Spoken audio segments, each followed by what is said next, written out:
Pay attention and listen, because there are a ton of hidden messages in the El Salvador president's speech.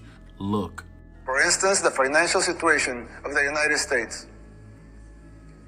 When I talk to my conservative friends right here, they always tell me that the problem is high taxes. But they're wrong.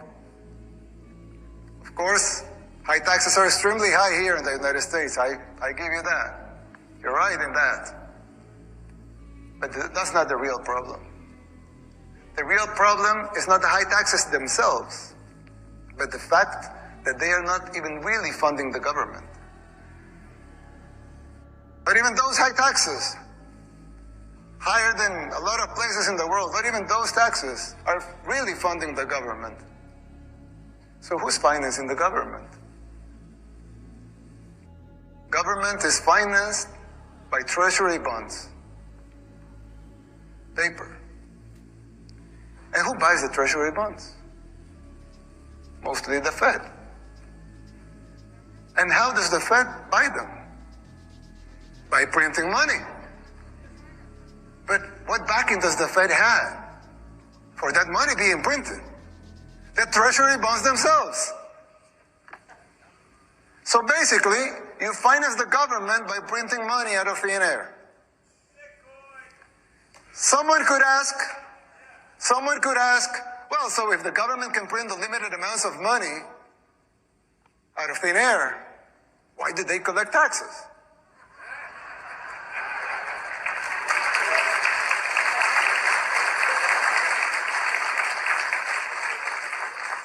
I mean, in theory, it would make sense, right? If they can print unlimited amounts of money, why would they need taxes for? The answer is simple, but it's very shocking. The real problem is that you pay high taxes only to uphold the illusion that you are funding the government, which you are not. It's shocking, but it's true. The government is funded by money printing, paper backed with paper, a bubble that will inevitably burst. The situation is even worse than it seems, because if most Americans and the rest of the world were to become aware of this farce, confidence in your currency would be lost, the dollar would fall, and the Western civilization with it. If the next president of the United States doesn't make the necessary policies and structural changes, sooner or later that bubble will burst. There's still time. You don't have to make the same mistakes we did in the 60s and the 70s. You can still jump before the water boils.